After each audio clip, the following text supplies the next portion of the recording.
Welcome to the Victoria Anarchist Book Fair's week of podcasts featuring local, national, and international activists and authors. Due to the ongoing global pandemic, the Book Fair Collective decided to move their event online again this year. So for the second year in a row, From Embers is teaming up with the Victoria Anarchist Book Fair to release presentations over our podcast platform. Recordings of these voices of resistance were conducted on unceded Indigenous territories across so-called British Columbia and beyond. For more information about the book fair and a full schedule of online events this week, check out victoriaanarchistbookfair.ca, and listeners in the Victoria area are encouraged to visit Camus Books at 2620 Quadra Street or online at camus.ca for anarchist publications and more. And to find out more about our regular anarchist podcast, go to fromembers.libsyn.com or simply search From Embers in your favorite podcast app. The Victoria Anarchist Book Fair Collective would like to acknowledge this interview took place simultaneously on unceded Wasanic and Lekwungen territories in so-called Victoria, Canada, and on the traditional territories of the Multnomah, Wasco, Kalich, Calumet, and Clackamas peoples in what is now called Portland, Oregon. My name is Alan Adliff, and today I'm interviewing N.O. Bonzo, an anarchist street artist and illustrator whose art is much admired in the activist community. Recently, Bonzo completed a beautiful illustrated edition of Peter Kropotkin's most famous book, Mutual Aid, and I thought we'd begin our interview there and see where it goes. Bonzo, I'm curious as to why you chose Kropotkin's Mutual Aid for your first ever illustrated book, and I believe this is the first book you've illustrated, correct? This is the first book I've illustrated.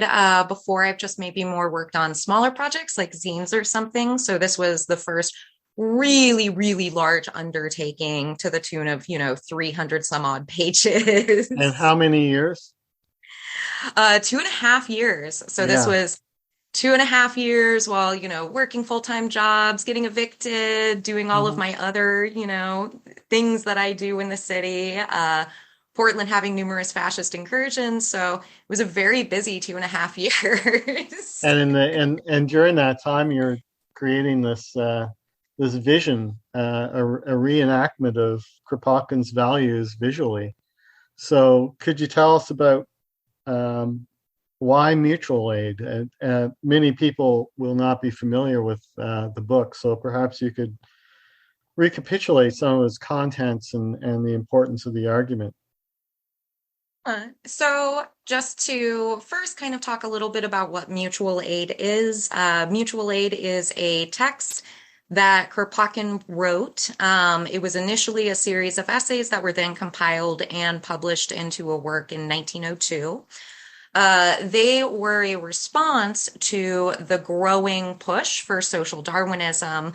For folks who are familiar with social Darwinism, this is a very damaging, theory for the totality of animal, human, living, worlds. And it's one that, really claims that it's survival of the fittest, right? It's a dog eat dog world. Everything is just competition, and that competition is fierce and, very bloody, and there's a struggle for existence. And I think to anybody just hearing that for the first time, you're like, oh, yeah, I know what social Darwinism is. I've seen that and heard that. I've watched a David Attenborough, nature documentary. And so Kropotkin was a naturalist, was a scientist, a very respected naturalist and scientist. And he really took what were already conversations that were happening within the Russian sciences that, the groups of people, species, humankind, all of these different things, the fundamental thing propelling them is not just competition, it's actually cooperation. And when we look at species that generally do really well, right? So species that are multiplying and enjoying like a high quality of life, the fundamental motivation, the tendency that they're following is one of cooperation and reciprocity. And he does this in the text through a number of different examples, kind of starting in the animal kingdom, starting in older what are considered older historical societies. We know they're not old, they're still existing, moving through medieval cities and coming up till now in 1900s.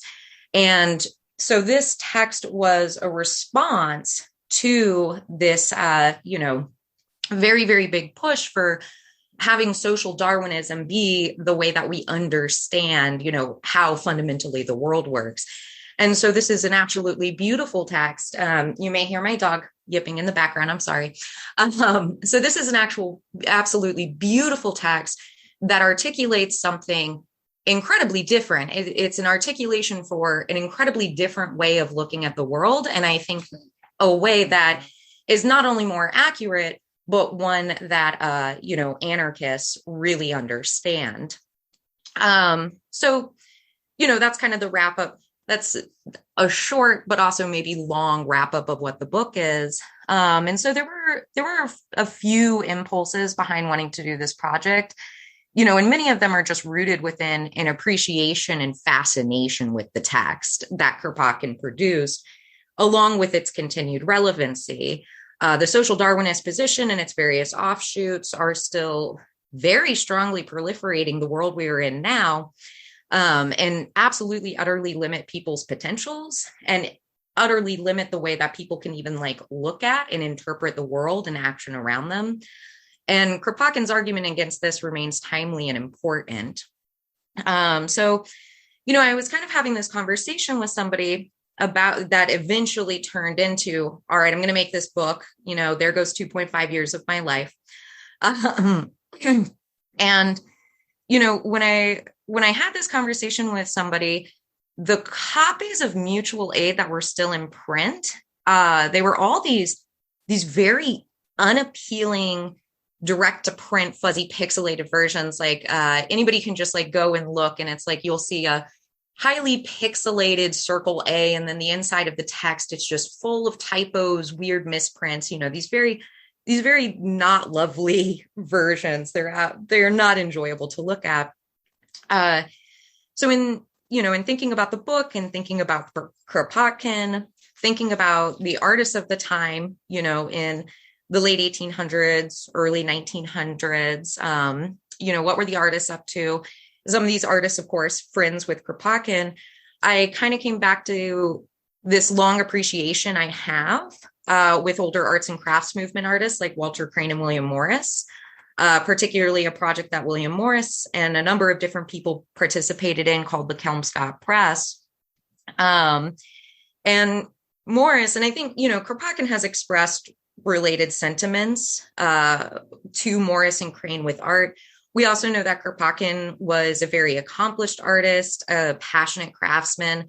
There's that lovely little anecdote from Emma Goldman the first time she meets him, where Kropotkin is all excited to show her this project he's working on. He's very passionately working on this woodworking project. But, Morris had this deep commitment to the beauty of the printed work and a deep belief that ornamentation, flourish, embellishment of a text could enhance the words themselves and could illuminate them in a variety of different ways even. So, kind of combining these two ideas just really carried me away.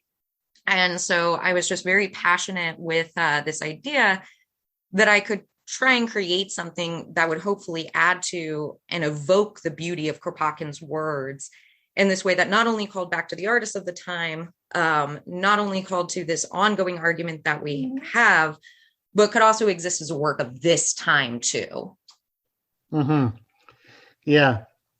So you've articulated very clearly how Kropotkin conceived of mutual aid as a reversal of perspective in terms of inverting the social Darwinist narrative about not only humanity, but also nature in all its fecundity, and highlighting how we help each other, how this mutual aid between species and within a certain species, this is integral to our being. It's just organically part of who we are. And indeed, once you realize that, you can see what sustains us and what sustains nature has little to do with competition and power over others, and everything to do with cooperation and mutual sustainability. So, yeah, I share your interest in Kropotkin's argument, and also the idea that it's a compelling argument that's still relevant for today. Also, looking through the book, you have indeed brought forward through your illustrations a contemporary feel to it that also looks back to the past and these great artists who were connected with the anarchist movement, William Morris being one of them, Walter Crane being another. Can you say a little more about Walter Crane and his influence on your style? Yeah. And, I just want to take a moment to recognize that out of the two of us, one of us is definitely more of an expert on Walter Crane, being you. Well, you encountered Walter Crane's illustrations at some point. Yeah. So Walter Crane is a contemporary of William Morris, the arts and crafts movement, which was a group of folks who were working within a specific artistic tradition. Walter Crane himself was, at one point, I think identifying as an anarchist communist, like switched to socialism at one point. Mm-hmm. And he was very deeply embedded within many anarchist projects at the time. And he was also very embedded, of course, within like socialist movements, right? And especially socialist art movements. So Walter Crane has done like any number of amazing illustrations that folks have probably seen. Like if you've ever looked into Louise's Mikkel's Freedom International School, Walter Crane did a frontispiece for that. If you've looked at old illustrations that celebrate the solidarity of labor, May Day, you've seen Walter Crane's illustrations.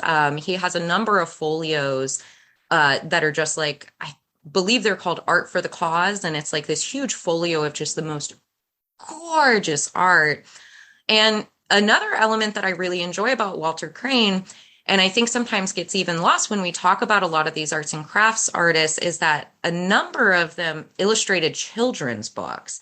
And this was like a huge passion of theirs to make these utterly gorgeous children's books that, youth and kids coming to them would just be so fascinated by and like jumping into the illustrations and, overly, just like really, really swept away by the beauty of like, these kids' books. So I don't know, he was kind of, I think whenever you look at almost any arts and crafts artist, they always get described as like jacks of all trade, right? He did it all. Like, Mm-hmm, mm-hmm.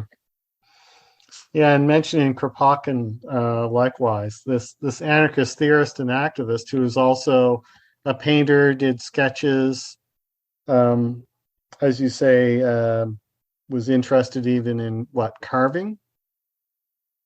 There's this really adorable anecdote. It's the first time Emma meets him. And so, she goes in and they chat and stuff. And then he's like, oh, come out to my workshop. I want to show you this thing I'm working on. And he's working on just this delightful little piece of kind of like carving and carpentry. And the way that she talks about his joy in talking about the project is just, it really kind of sweeps you away. And it just has that kind of like, just the utter joy of like, I'm making a thing because it is fun to make a thing, which I always appreciate. Yeah, a number of years ago, I was going through a Russian publication dedicated to Kropotkin, strangely enough, produced in the era of the Soviet Union. And there I came across a reproduction of a sketch by Kropotkin of Kropotkin painting with his little cat nearby. Good. And you got to send that to me. I thought, I mean, here's this amazing critical thinker who's also an artist and also recognizes that dimension of creativity and how and I think how integral art can be to a revolutionary society and how important art is for revolutionary change. And he talked about that interface in various publications. But getting back to your mutual aid, one of the things that really struck me about the book is periodically you're going through the chapters and then you come across these interventions on your part, these full page illustrations with short commentaries, narrating contemporary examples of mutual aid. So can you tell us a little bit about some of those examples and where you got the inspiration for them? Happily. So there are, I believe, 11 full page illustrations within the work, and they kind of run a spectrum from anything from crafting guilds, right? So just folks getting together to do quilting together because it's enjoyable to cooperate and skill share with each other, all the way to folks who are maybe robbing a bank so they can help to break a comrade free from jail. Also a shout out to Kropotkin because that dude broke out of jail, right? With the help of friends. Nobody escapes alone. And, some maybe more traditional ones like food access and distribution projects. So things like Punks with Lunch, Food Not Bombs. Mm-hmm. No More Deaths, which is a support project that seeks to help people who are seeking to cross borders through, maybe putting out water, food catches, maps, just a variety of things for folks who are seeking to cross borders.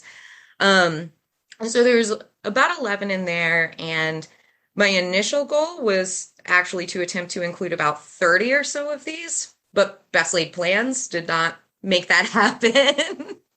I had this cute little notebook that had about 45 or so examples, and that included things like people building mesh Wi-Fi networks, queer self-defense committees, people who rescue animals from factory farms. So even some of that cross-species cooperation and aid that we see.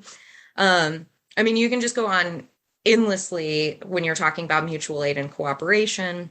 Like Kropotkin said, and I'm paraphrasing here, but the mutual aid tendency in humans has so remote an origin and is so deeply interwoven with all the past of humanity. Like you don't have to struggle to come up with examples.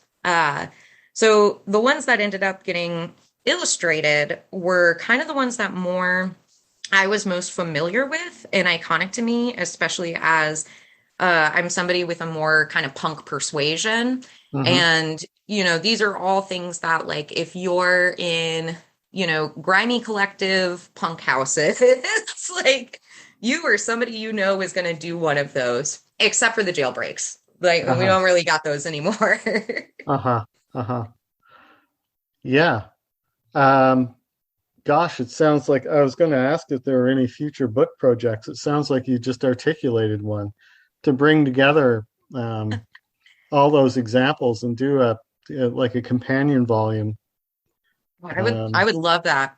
I think that could be a winner. Yeah. Or even just 10-year retrospective on the book. Just put all the plates in there. Yeah. Wonderful. So this project connects directly with your own life as an anarchist. Can you tell us a little bit more about that? I just see myself as kind of like a really standard punk, I'm a person who, first I do want to admit, like, I am very lucky to come from a family that already has a number of incredibly deep set, far left values that are interested in liberatory ideas, right? So I'm very lucky. A lot of people don't have that kind of like support in their life. Yeah. And, just coming up in that family, you kind of already at least have some idea of like, okay, so this is bullshit, very harmful, very violent over here. This is like not good. And then, as I got older, I started getting into, punk and hip hop subcultures and, like so many other people, art, music, scene values, things that are happening within subcultural spaces, kind of propelled me into anarchism. Mm-hmm. And a lot of times it doesn't take that long because it's like, oh, you start involving yourself in these things and then you have a long conversation with somebody, you read a zine and then you go to the Food Not Bombs meeting, right? And then it's like, damn it. All right, now I'm an anarchist. Like, no, Well, no going back. a process of self-realization, let's say. Yeah. Yeah, Right. but then you got to read for the next 30 years. It's, Right. there is a catch to it. Well, there are so And many threads. yeah, oh goodness, just so many million. I think of just my bookcase and I'm like, oh God, it's like choose your own adventure. What do I want to think about today? Mm-hmm. And, too, along with kind of, being into punk, being into hip hop, being into these spaces, I was very into like graffiti, street art, kind of like Mm-hmm. that umbrella, to be specific, like the illegal application of stuff to walls, right? Like Mm-hmm. all the Mm-hmm. different things you can put on a wall, just that you're not allowed to do. And I feel, that also was like a really, really big part of my development. Just in terms of like, it's really easy to not care about people's private property claims when you're running around writing on people's private property all night. And by people, I mean like, corporations, businesses, city property, who cares about them, Yeah. right? Yeah. None of us are out there like hurting somebody's house. We don't want to do that. Mm-hmm. So yeah, I feel, as an anarchist, I was also very lucky to already have art be like a huge, source of inspiration, source of motivation. And that kind of just led me to thinking about like, what was the history of anarchist art? What is the current, status of anarchist art? And just like exploring a lot of those things. And so also kind of getting, like you just said, there's a million different threads, but also becoming really fascinated in what have anarchists said and done in art. Mm-hmm. Mm-hmm. And so your evolution in terms of your style of illustration, is this just you experimenting and looking at examples that of work by other artists that you thought, hey, I'd like to work with that idea or this idea in terms of values like shading, line. I mean, there's always the invention of the way in which one brings together a whole bunch of symbolic imagery to communicate values, but I'm just thinking about the evolution of your style and whether you were working with other artists as you developed your illustration technique, or whether Oh, it's like self-taught. I mean, column A and column B, but Mm-hmm. I would really want to emphasize, one of the really glorious things about, I think, like graffiti, punk, hip hop, a lot of these spaces is they're highly They're DIY collaborative. and they're highly collaborative. Yeah, they're Yeah. so collaborative, in such a like deep and enduring way. One of the things I'm really happy about the book is that actually a postscript was written by a person named Gatz. And for Mm-hmm. folks who are not within, the United States, like Gatz is a very, very prolific graffiti artist. They have completely wrecked, town to town. They're just like so, so fantastic. This is somebody who I've known for a really long time. And, even when I just personally think of mutual aid, I think about so many of those relationships within graffiti, within punk, where, people sat around together and did skill sharing to figure something out, Yeah.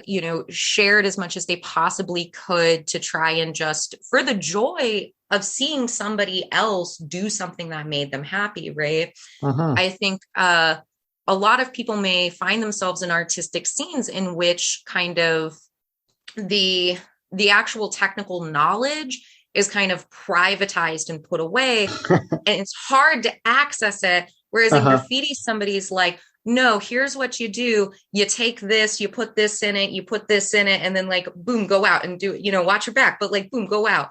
And, so of course, there's this huge part of me just like sitting and like for 7 hours a day drawing. But, some of those days I'm sitting with other people drawing and we're showing stuff to each other, giving each other critical feedback, sharing artists who we love. Yeah. Oh, I mean, for anybody who's an artist, the, mutual aid, like, especially when Kropotkin just talks about like, people like to hang out with each other, right? Like, because there is an element of the book that's like, people just like to be nerds together, like he's getting into bird watching societies as like an example. And it's like, I think, people in graffiti know that like being a nerd with a bunch of other nerds is like such an enjoyable experience. Yeah. So, I mean, yeah, it comes from, just self-motivation of like, I'm down this rabbit hole and now I'm, obsessed with Claire Layton and I'm going to draw a couple of her pieces. And also, sitting in a room and engaging in critical feedback and like learning skills and techniques and passing that all around. Okay. So no art school, but rather. Oh no. Oh yeah. For anybody, I didn't even make it out of high learning school. in the streets, so to speak. Like I've known many people. I've known a number of people who keep these fantastic sketchbooks, right? And just develop their technique over time. So in precisely the way you're talking about. That's wonderful. I'm also reminded that I'm part of a anarchist bookstore collective called Camus Books in Victoria. Yeah. And when we moved to a new location in 2013, a bunch of graffiti artists stepped up to illustrate our walls. Yeah, that's so, and that's the thing too. And when people walk in, they just go, wow. I hope travel becomes safe so I can just run in there someday too. I want to see that. Yeah. And graffiti artists, if they're not anarchists already, they generally understand that, the anarchist kind of styled collectives and shops will let them paint what they want to paint, which is like, there's definitely like a good marriage going on there. Yeah, for sure. Your critical thoughts about the capitalization of art and the idea of possessing knowledge, in this instance, ideas for creative knowledge around illustration or mural making and so forth. That really does get in the way of sharing, of mutual aid and development as an artist. And there's this phenomena within the capitalization of art where the system of capitalization often brought to bear on a particular artist locks that artist into replicating something that sells. And they, as a result, they're sort of arrested in stasis. And they can't grow. They can't plagiarize. There's this really funny line from David Graeber where he's like, if you say or do something interesting once, the whole world will conspire to make sure that's all you ever do for the rest of your life and you never say anything interesting again. And I'm just like, I kind of love that line. And he's referring to, oh, sorry. No, go ahead. Oh, yeah. And he's referring to, after he wrote Debt, he's like, everybody just wanted me to only talk about debt. And that was going to be, the thing that I became, the guy on. And it's like he contributed so many wonderful and generous pieces after Debt. Like, I'm so glad that he saw the conspiring around him and was like, no, like, I'm doing Rules of Utopia, bullshit jobs, all this other stuff too. Including a piece for your book. mutual aid. Yeah. David Graeber and Andrei Grubacek wrote the introduction and a foreword from Ruth Kenna, and then an afterword by Alan Antliff. And I would, it's incredibly humbling. It's incredibly humbling to illustrate Kropotkin, but it's also incredibly humbling to illustrate for all of these people who, are contributing. I know I'm talking about you, and that's, whatever, maybe embarrassing or whatever, but it's incredibly humbling to be able to illustrate all of like these current thinkers who are contributing so many beautiful things to the world. So yeah, it's definitely, I highly recommend anybody who picks up the book to read the supplemental material, because it's fantastic. Yeah, I learned a lot from Ruth Kinna and David Graeber and Grubczyk's contributions in terms of how Ruth Kinna really situated Kropotkin as someone who's making a very powerful intervention in his own time.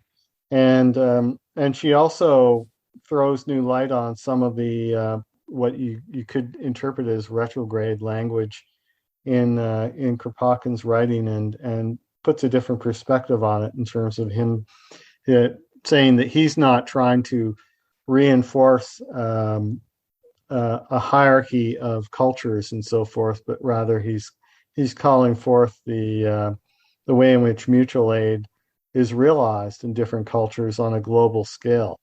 And so if you read his work, you might initially make the mistake of thinking that he's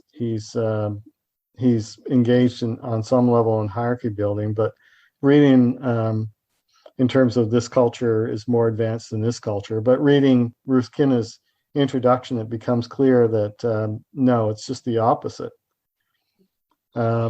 So yeah, I found the decision to invite others to contribute to the book and enhance it in those ways was a good one on the part of the publishers. Pam did all of that work, so appreciative of them. Yeah, and they've ended up producing a beautiful book too. Yay! Hey. We did it. Yeah, so you talked about this as taking up 2.5 years. What's next? Oh golly. So too much, as always, right? All of us always want to do too much. So in the very immediate right now, I'm very humbled to be coming on as a contributor to a few works. One is a look at the life of Nestor Makhno.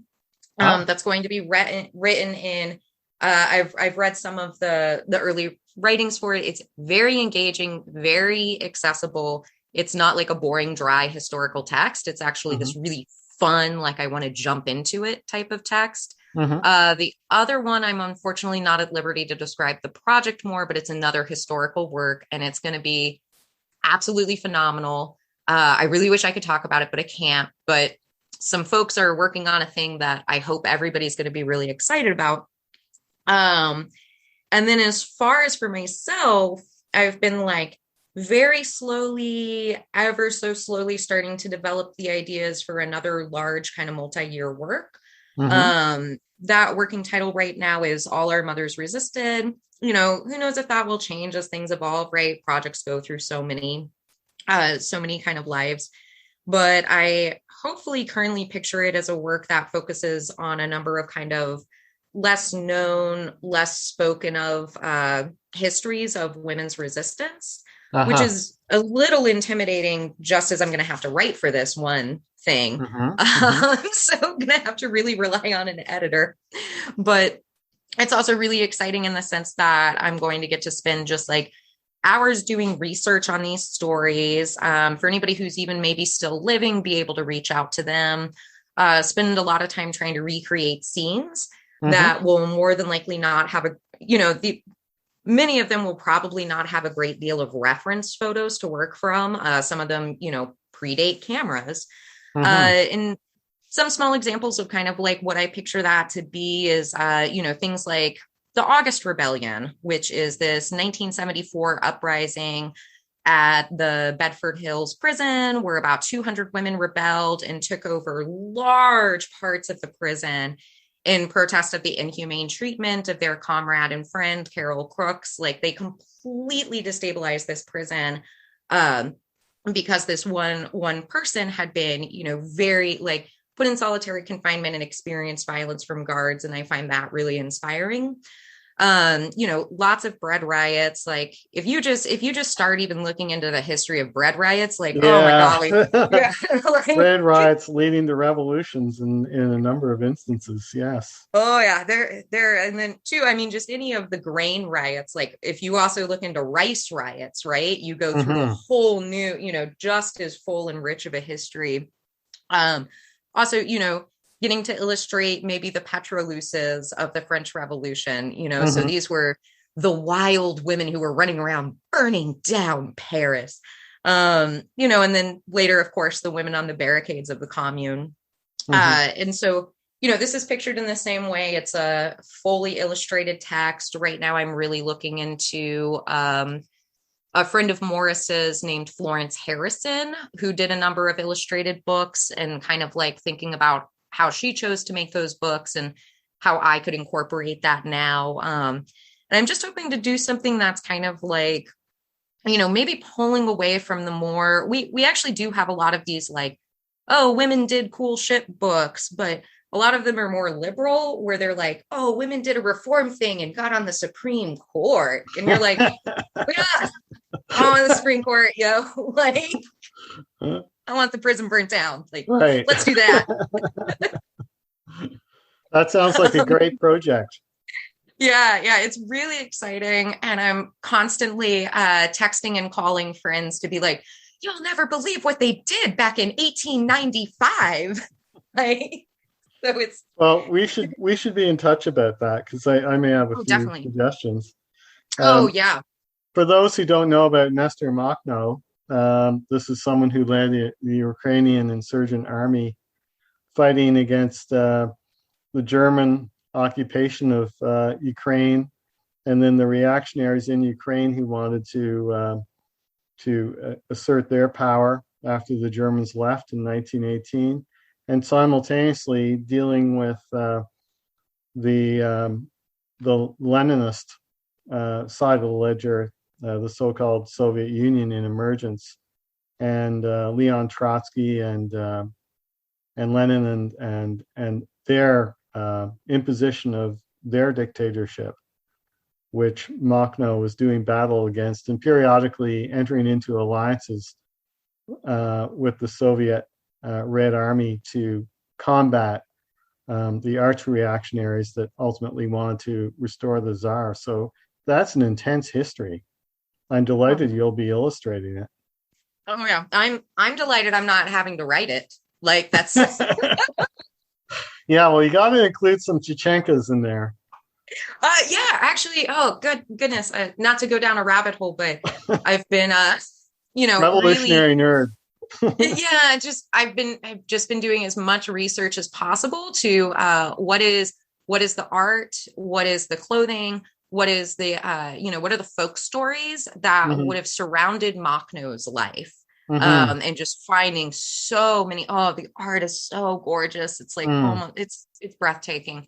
So just diving really into that particular kind of more like, what did shit look like, Yeah.